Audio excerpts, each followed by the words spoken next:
My dear friend, Secretary General Abul Gate, ladies and gentlemen, I'm honored to be with you to further strengthen our partnership with the League of Arab States.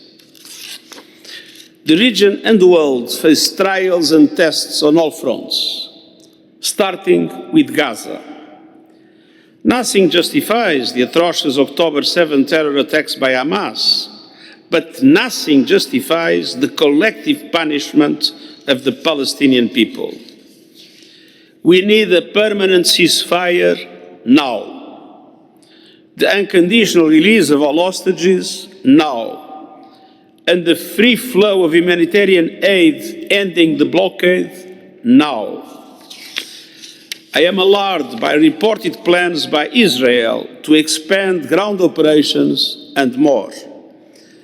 And I emphasize that the United Nations will not participate in any so-called aid operation that does not adhere to international law and humanitarian principles of humanity, impartiality, independence and neutrality.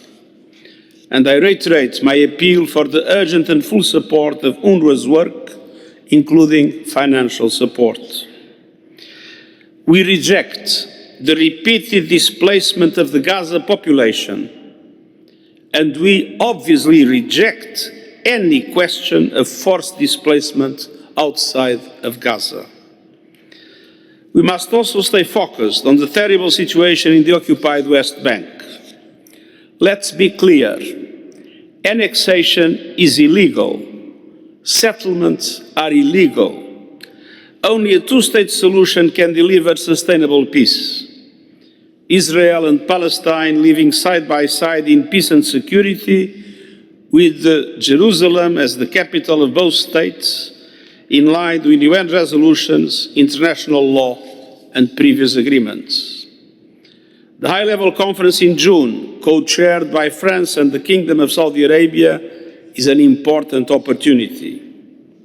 The world, the region, and most of all the people of Palestine and Israel cannot afford to watch the two-state solution disappear before our eyes. The goal has never been more imperative, but unfortunately, it also looks more distant. The international community has an enormous responsibility in this decisive moment. Excellencies, in Lebanon, Security Council Resolution 1701 is unequivocal. Sovereignty and territorial integrity of Lebanon must be respected, and the government of Lebanon must have control over all Lebanese territory. And I welcome the stated commitment by Lebanese officials to ensure a state monopoly over weapons. I also encourage continued progress on reforms as well as efforts to deploy the Lebanese armed forces to southern Lebanon with the support of UNIFIL. In Syria, sovereignty, independence, unity and territorial integrity are critical. And we must firmly support an inclusive Syrian-led and Syrian-owned political process based on the key principles of Security Council Resolution 2254, a process that safeguards the rights and participation of all Syrians, regardless of ethnicity and religion, and ensures their protection. This is the pathway to a peaceful, independent and democratic future and an economic revival as sanctions are removed. Excellencies, Highnesses, in Yemen, Houthi attacks in the Red Sea have significantly damaged the regional and global economies. I welcome the announcement made by the Sultanate of Oman on 6 May that the United States and the Houthis would cease hostilities. The trajectory of violence must cease as we work for a negotiated Yemeni-led political settlement.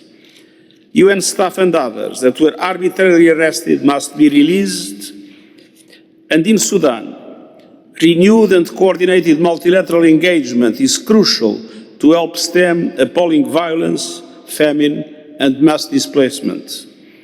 And I'm very grateful to the Arab League and to the AU for the excellent coordination meeting that we managed to have yesterday. And I commend the efforts of the League of Arab States to strengthen multilateral coordination. In Somalia, unity and inclusive dialogue are imperative. The assistance of Somalia's partners will be essential in the fight against Al-Shabaab and strengthening peace and security in the country. That is why I put forward a recommendation to the Security Council to enable predictable and sustainable financing for the African Union Support and Stabilization Mission in Somalia. In Libya, we are actively engaging with national and international actors to end the confrontation between armed groups, to preserve the independence of key oversight institutions, to address the obstacles preventing national elections, and set the course for long-term stability and prosperity in line with the Libyan people's needs and aspirations. And once again, the League of Arab States is a vital partner in these efforts. Finally, here in Baghdad, I want to recognize and commend the progress Iraq has made since restoration of sovereignty in 2004, strengthening institutions, resolving disputes through dialogue, providing humanitarian assistance, and fostering sustainable development and human rights. And I sincerely hope that all pending issues will find a just solution by dialogue. The United Nations Assistance Mission in Iraq has accompanied the country on this path, and we are working to ensure the successful delivery of its residual mandate and an orderly drawdown by 31 December 2025. We are committed to continue supporting the government and people of Iraq towards a peaceful, democratic, and prosperous future.